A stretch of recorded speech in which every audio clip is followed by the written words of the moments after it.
Imagine করেন তো একটা কোম্পানি, যে কোম্পানিটা এত পাওয়ারফুল যে এই কোম্পানিটা এর কাস্টমারদের এগেনস্টে যুদ্ধ ঘোষণা পর্যন্ত করতে পারে। আমি মনস্তাত্ত্বিক যুদ্ধের কথা বলতেছি না, এই কোম্পানি এর কাস্টমারদের গুলি পর্যন্ত করতে পারে। এই company at it's height 400 million মানুষের ওপরে রাজত্ব করেছে এবং এই কোম্পানির এত পাওয়ার ছিল যে এই কোম্পানি দেশ পর্যন্ত দখল করে ফেলতো এই কোম্পানিটা চালানোর জন্য।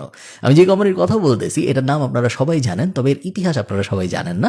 এই কোম্পানির নাম ইস্ট ইন্ডিয়া কোম্পানি। আজকে আমি আপনাদের ইস্ট ইন্ডিয়া কোম্পানির গল্প বলবো এবং এই গল্প এত ইন্টারেস্টিং, আমার ধারণা আপনাদের সবার অনেক ভালো লাগবে। চলুন শুরু করা যায়। 1600 সালের শেষ দিন, ডিসেম্বরের 31 তারিখ, একটু পরেই 1601 সাল শুরু হবে, নিউ ইয়ার শুরু হবে।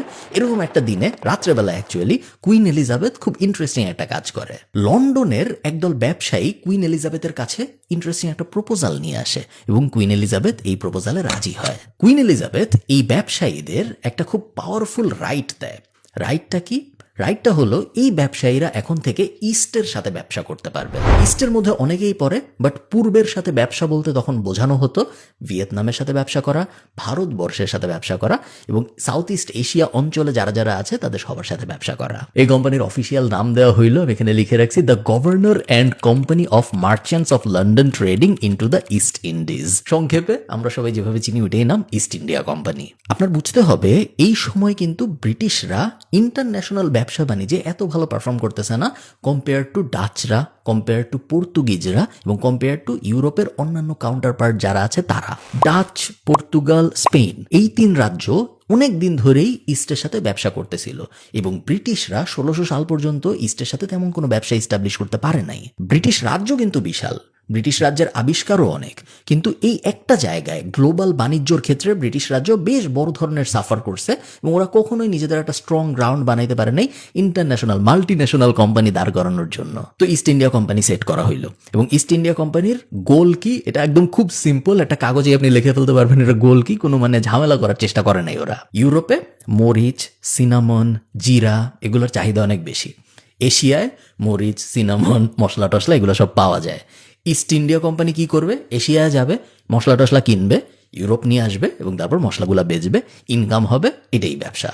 এই ছিল ইস্ট ইন্ডিয়া কোম্পানির খুব সিম্পল ব্যবসার রুল। না ওদের কোনো দেশ দখল করার পরিকল্পনা ছিল, না ওদের কোনো যুদ্ধ বিদ্রোহ বাজানোর পরিকল্পনা ছিল, কোনো পরিকল্পনা ছিল না। সিম্পল পরিকল্পনা ছিল যে আমরা ইস্টের সাথে একটা ব্যবসা স্থাপন করব। তো যেই প্ল্যান সেই কথা। নতুন বছর শুরু হলো এবং স্যার জেমস নামে একটা লোক ছিল, সে 4টা জাহাজ নিয়ে রওনা হইল ইস্টের পথে। উদ্দেশ্য ইস্ট থেকে মশলা কিনবো। যাইতে লাগবে কতদিন? 2 বছর। 4টা জাহাজ নিয়ে কেন যেতে হয়েছিল? তার 2টা কারণ। 1 নম্বর কারণ হলো এই জার্নিটা এত সহজ জার্নি না, একা একা বা কম মানুষ নিয়ে এই জার্নিতে যাওয়া সম্ভব না। কারণ যেই রাস্তা দিয়ে যাবে পানিপথে, সেই একই রাস্তা দিয়ে ডাচ জাহাজ যায়, সে একই রাস্তা দিয়ে পর্তুগিজ জাহাজও যায় এবং এই জাহাজগুলা কিন্তু একে অন্যকে অ্যাটাক করে ওই সময় যখনই দেখে। সো এই সেম রাস্তা দিয়ে যে এতগুলা দেশের এতগুলা জাহাজ যাবে, যেই জাহাজের বা যেই দেশের লোকবল বেশি তারাই আসলে জিতে ওই সাইড নৌকার যুদ্ধগুলায়। সেই কারণে 4টা জাহাজ নিয়ে যেতে হয়েছে। এবং সেকেন্ড আরেকটা যেই কারণ, সেটা হলো যত বেশি জাহাজ নিয়ে যাব তত বেশি মালামালি তো আনতে পারবো। সো অনেক জাহাজ নিয়ে যদি না যেতে তাহলে তো মালামাল আনা সম্ভব না অনেক। শুরুর দিকে ব্রিটিশরা বিশাল স্ট্রাগল করে। ওদের পরিকল্পনা ছিল যে ওরা ইন্দোনেশিয়া যাবে প্রথমে। ইন্দোনেশিয়ায় মশলার বিশাল ভান্ডার আছে ওরা জানে এবং ইন্দোনেশিয়ার থেকে ওরা মশলা নিয়ে ইউরোপে ফেরত চলে আসবে। কিন্তু ইন্দোনেশিয়াতে ডাচরা এত স্ট্রং ছিল যে ইন্দোনেশিয়ার ধারে কাছ পর্যন্ত যাইতে পারে না ব্রিটিশ জাহাজ। তো ইন্দোনেশিয়া যেহেতু যাইতে পারে না, কি করবে? আশপাশে কি আছে? একটা দেশ দেখা যায় যেটা ইন্দোনেশিয়ার মতো অত লুক্রেটিভ না, অত লোভনীয় না, বাট যেহেতু ইন্দোনেশিয়া যাওয়াই যাইতেছে না, কোনো একটা জায়গায় তো যাইতে এবং ফেরত তো চলে যাওয়া যায় না। সো এই দেশেই আমরা জাহাজ ভিড়াই। যে জায়গায় জাহাজ ভিড়ে ওই জায়গাটার নাম ইন্ডিয়া, ভারতবর্ষ।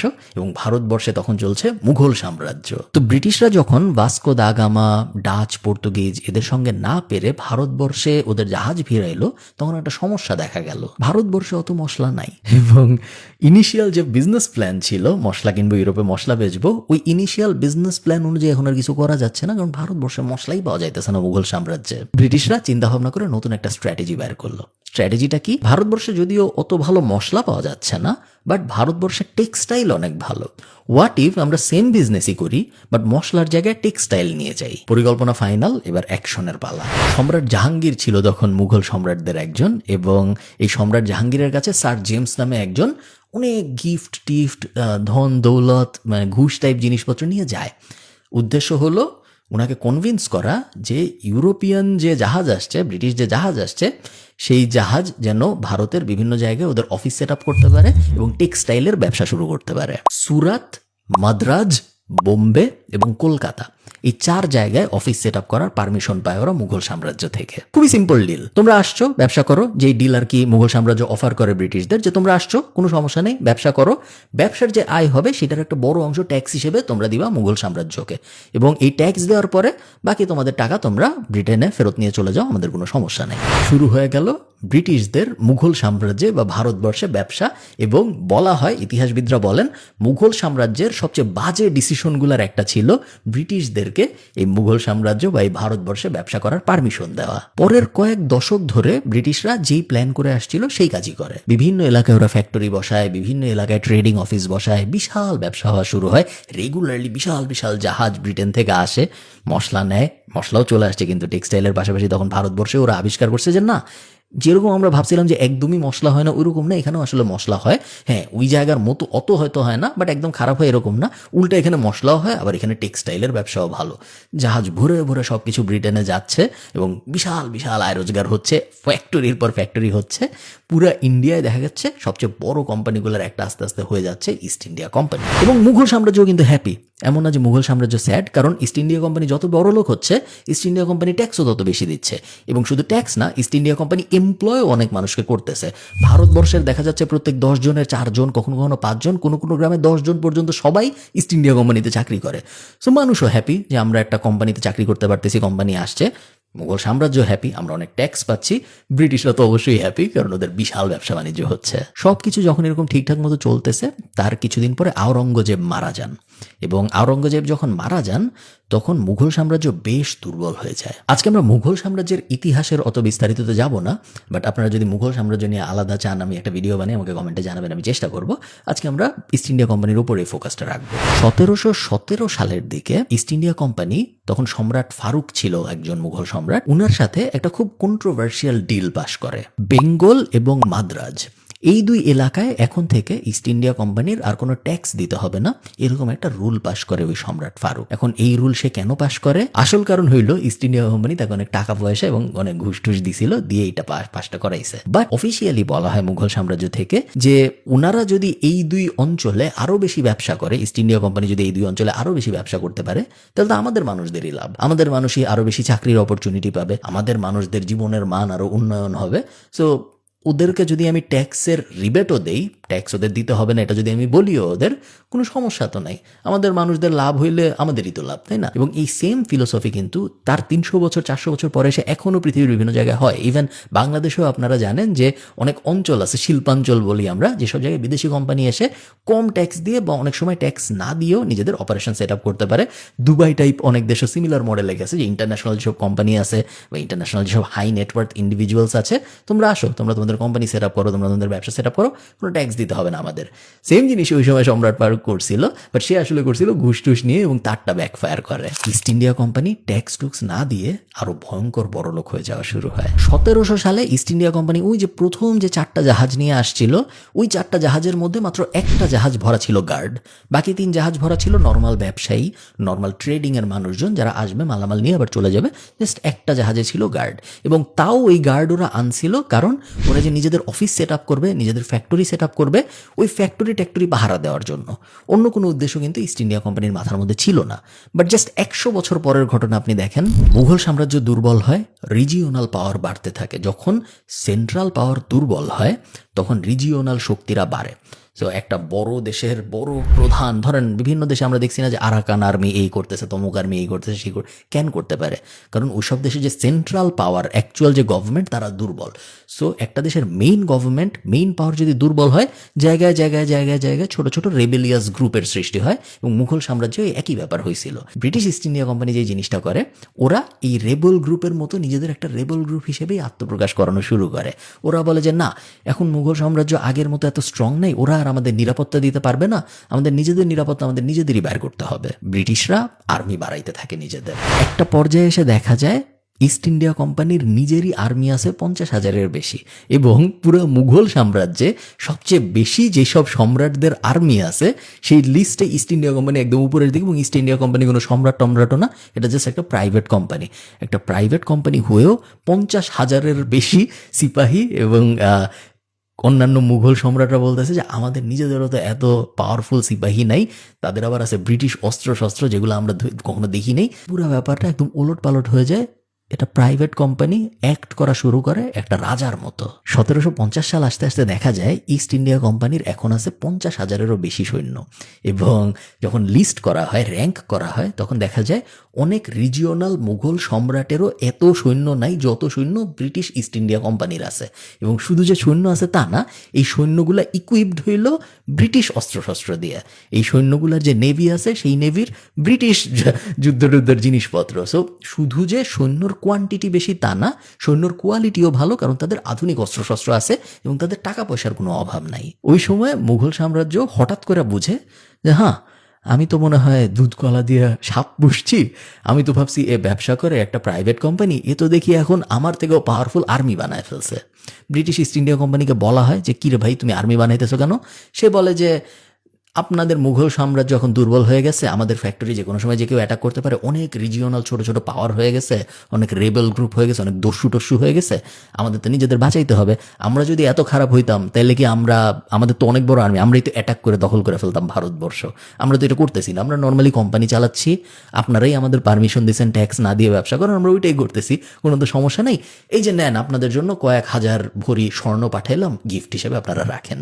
এটা ছিল ইস্ট ইন্ডিয়া কোম্পানির বেসিক্যালি বিজনেস স্ট্র্যাটেজি সবকটা মুঘল সম্রাটের সাথে ডিল করার জন্য। এর পরের কাহিনী আমরা সমাজ বইয়ে পড়ছি, সো আমি অত ডিটেল আপনাদের বললাম না। নবাব সিরাজউদ্দৌলা বলে এক নবাব ছিলেন, আপনারা জানেন, যিনি ব্রিটিশদের এই উত্থানটা পছন্দ করেন নাই, ইস্ট ইন্ডিয়া কোম্পানির এই উত্থানটা উনি একদমই পছন্দ করেন নাই, এবং উনি যুদ্ধ ঘোষণা করে যে আমি ইস্ট ইন্ডিয়া কোম্পানির সাথে যুদ্ধ করব, ওদেরকে ভারতবর্ষ থেকে আমি তাড়াবো। ফোর্ট উইলিয়াম বলে একটা ফোর্ট ছিল, যে ফোর্ট উইলিয়াম দখল করে ফেলে নবাব সিরাজউদ্দৌলা যে, এবং তারপরে রবার্ট ক্লাইভ বলে ইস্ট ইন্ডিয়া কোম্পানির একজন মানুষ ছিল, সেই রবার্ট ক্লাইভ যায় নবাব সিরাজউদ্দৌলার সাথে যুদ্ধ মোকাবেলা করতে, এবং বিশাল যুদ্ধ হয়, মীর জাফরের অ্যাঙ্গেলটা আসে, এবং শেষ পর্যন্ত রবার্ট ক্লাইভ জিতে সিরাজউদ্দৌলাকে মেরে ফেলা হয়। মীর জাফরকে রাজা বানানো হয় মুঘল সাম্রাজ্যের ওই রিজিয়নের, এবং যদিও মীর জাফর রাজা, বাট পুরা পাওয়ার চলে আসে আসলে ইস্ট ইন্ডিয়া কোম্পানির হাতে, কারণ ইস্ট ইন্ডিয়া কোম্পানি মীর জাফরকে রাজা বানাইছে ওই জায়গায়। বাংলার পাওয়ার, সো ফার্স্টে বাংলা দখল করে ইস্ট ইন্ডিয়া কোম্পানি, এবং বাংলার পাওয়ার যখন ইস্ট ইন্ডিয়া কোম্পানির হাতে চলে আসে, তখন ফার্স্টে ইস্ট ইন্ডিয়া কোম্পানি যে কাজটা শুরু করে সেটা হলো লুট করা। আজকের দিনের হিসাবে প্রায় $3 বিলিয়ন সমপরিমাণ শুধু গোল্ড নিছে বাংলার ট্রেজারি থেকে ইস্ট ইন্ডিয়া কোম্পানি। শুধু যে গোল্ড নিছে তা না, এমন কিছু নাই যেটা ওরা দেখছে ওদের ভ্যালুয়েবল মনে হয়েছে এবং ওরা নেয় নাই। পুরা বাংলা ওরা খালি করে ফেলে, একদম মানে 3 থেকে 6 মাসের উইন্ডোতে জাহাজ ভরে গোল্ড চলে যায় বাংলার থেকে ব্রিটেনে। শুধু যে গোল্ড নিছে, লোহা নিছে, কয়লা নিছে এরকম না, মানুষের উপরেও ট্যাক্স বসানো শুরু করে ইস্ট ইন্ডিয়া কোম্পানি, যেহেতু এখন পুরোপুরি পাওয়ার ওদের, মানে মীর জাফরটার ওরা বসায়, বাট আসলে ইস্ট ইন্ডিয়া কোম্পানি পিছন থেকে কলকাঠি নাড়তেছে, সো ওরাই আসলে বসাচ্ছে। এবং ওই সময় নীল চাষের ব্যাপারটা আসে, ওই সময় ব্যাপারটা আসে যে তুমি যদি এত পরিমাণ প্রোডাকশন করতে না পারো তাহলে তোমার আঙ্গুল কাইটা ফেলা হবে, তোমার 10 পেনি ইনকাম করলে 3 পেনি দিতে হবে ইস্ট ইন্ডিয়া কোম্পানিকে। ওই ধরনের যে বাজে বাজে লগুলো, ওগুলো সব কিন্তু ওই সময় পাবলিশ হয়, কারণ ইস্ট ইন্ডিয়া কোম্পানি টাকার জন্য পাগল হয়ে যায় ওই সময়ে। জাস্ট কিছু বোঝার আগে, জাস্ট 150-200 বছর আগে একটা কোম্পানি যে মশলা কিনতে আসছিল, সেই কোম্পানি হয়ে যায় এই পুরা অঞ্চলের রাজা। একটা রাজা আপনারা জানেন সবসময় 2টা জিনিস চিন্তা করে। 1 নম্বর জিনিস, কিভাবে আমি আমার রাজত্ব ঠিক রাখবো, 2 নম্বর জিনিস, কিভাবে আমি আমার রাজত্ব আরো বড় করব। এবং ইস্ট ইন্ডিয়া কোম্পানিও ঠিক একই ফিলোসফিতে কাজ করে, ওদের মাথার মধ্যে এই 2টা চিন্তাই সারাক্ষণ ঘুরে, কিভাবে আমি আমার রাজত্ব ঠিক রাখবো। ওরা সৈন্য আরো বাড়ায়, ওরা লোকাল সিপাহী রাজাকার টাইপ মানুষজন হায়ার করে, যারাও ইস্ট ইন্ডিয়া কোম্পানির আর্মি বেসকে আরো বড় হইতে হেল্প করে। সেকেন্ড, ওরা যে কাজ করে সেটা হলো আমরা কিভাবে আমাদের রাজত্ব আরো বড় করব, শুধু বাংলা না, কিভাবে আমরা পুরো ভারতবর্ষে নিজেদের অপারেশনস ছড়াবো। আরেকটা মুঘল সম্রাট ছিল শাহ আলম, এবং এই শাহ আলমের সাথে এরপরে ইস্ট ইন্ডিয়া কোম্পানির যুদ্ধ হয় একটা, এবং এই যুদ্ধেও ইস্ট ইন্ডিয়া জিতে।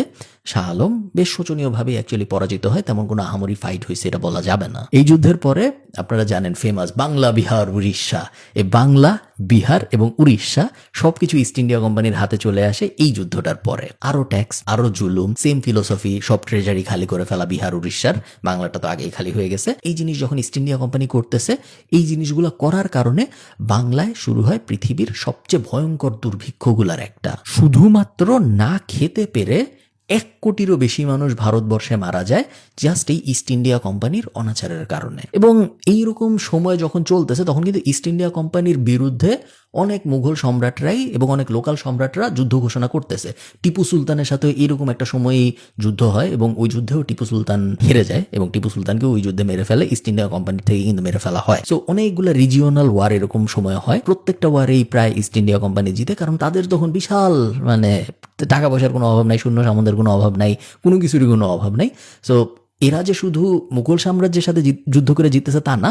মনে আছে আমি আপনাদের বলছিলাম শুরুতে ওরা যখন আসছিল তখন ওরা ডাচদের জন্য অমুক দেশে জাহাজ বসাইতে পারে নাই। ওই সব সমস্যাও ইস্ট ইন্ডিয়া কোম্পানি সমাধান করে ফেলে, কারণ এখন ওদের এত টাকা, এখন ওদের এত পাওয়ার যে ওরা এখন ওই আশপাশের দেশগুলায় যায়ও ডাচদের সরায়, পর্তুগিজদের সরায়, স্প্যানিশদের সরায়, ওখানেও নিজেদের ঘাঁটি বসায় ফেলায়। ব্রিটিশ গভর্নমেন্ট যখন দেখে যে ইস্ট ইন্ডিয়া কোম্পানি ইস্টে এই ভয়ঙ্কর অবস্থা করে ফেলছে যে ওদেরকে পাঠাইছিলাম মশলা কিনতে, ওরা পুরো দখল করে একদম পুরো ভারতবর্ষ কন্ট্রোলে এনে ফেলছে, তখন ওরা একটা অ্যাক্ট পাবলিশ করে, ইটস ইন্ডিয়া অ্যাক্ট বলে, এবং এই অ্যাক্ট পাবলিশ হয় হলো 1784 সালে। এই অ্যাক্ট পাবলিশটা কেন আমি বলতেছি, কারণ এটা সিগনিফিক্যান্ট ঘটনা। এই ঘটনাটাই প্রমাণ করে যে ব্রিটিশ ইনভলভমেন্ট ছিল এই কোম্পানিটার উপরে। এই কোম্পানিটা নিজেদের মতো করে আসলে করে নাই যে আমি তো বুঝি নাই, আমি দখল করে ফেলছি, এরকম না। ব্রিটিশ যে এম্পায়ার ছিল, ব্রিটিশ যে গভর্নেন্স ছিল, সেই গভর্নেন্স অ্যাক্টিভলি মনিটর করতে এবং অ্যাডভাইস দিত কিভাবে এই ইস্ট ইন্ডিয়া কোম্পানি আরো ছড়াইতে পারে। যদিও এটা বলতো এটা একটা প্রাইভেট কোম্পানি, বাট এটা ছিল অ্যাকচুয়ালি গোপনে একটা পাবলিক কোম্পানি, এবং সরকারের ক্লিয়ার মদদে এই কোম্পানিটা ভারতবর্ষকে কিভাবে খালি করা যায় সেই কাজ করত। 1800 সাল যখন আসে তখন পৃথিবীর সবচেয়ে ভ্যালুয়েবল কোম্পানি হয় ইস্ট ইন্ডিয়া কোম্পানি, এবং ইস্ট ইন্ডিয়া কোম্পানির থেকে 1800 সালে বেশি আয় করতেছে মান্থলি নেট রিটার্ন, অথবা ইস্ট ইন্ডিয়া কোম্পানির থেকে বেশি ভ্যালুড কোম্পানি পৃথিবীতে আর একটাও ছিল না। খুব খুব অদ্ভুত একটা ঘটনা যে একটা কোম্পানি যে মশলা কিনা বেচতে আসছিল সে কিভাবে পুরো বিশাল একটা অঞ্চলের রাজা হয়ে যায় মাত্র 150 বছরের মধ্যে।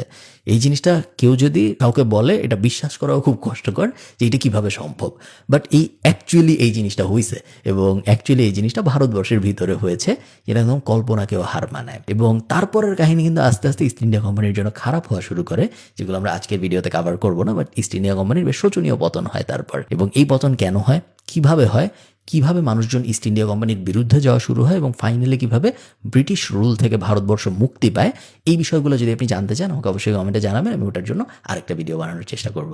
ভালো থাকেন সবাই, টাটা।